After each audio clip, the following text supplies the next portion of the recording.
En France, tous les ans, 150 000 personnes font un AVC. Parmi celles-ci, 50 000 garderont des séquelles invalidantes. Le centre de l'Est-Saint-Christophe, le plus important de Lorraine, prend en charge les cas les plus lourds.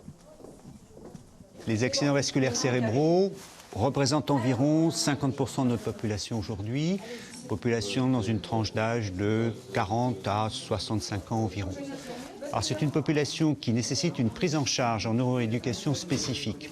Très schématiquement, deux moyens, soit on agit sur la personne en ayant comme objectif de réduire ses déficiences et ou on agit sur son environnement.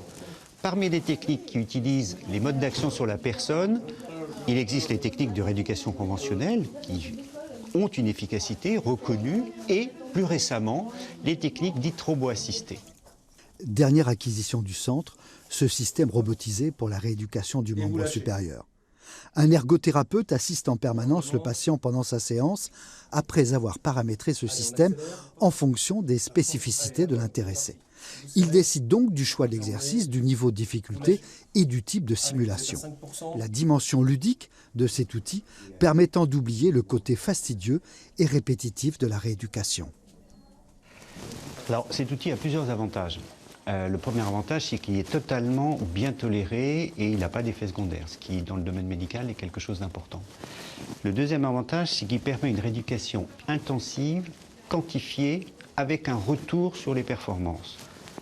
Après, il a des limites.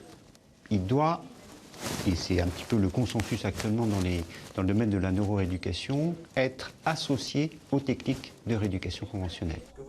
Autre acquisition, ce système de réalité virtuelle qui plonge le patient dans un environnement artificiel en lui demandant la réalisation de tâches spécifiques. On réentraîne le patient dans un contexte proche de son quotidien, là encore, avec une dimension ludique porteuse. Autre intérêt, le faible coût du matériel, car il s'agit de logiciels grand public.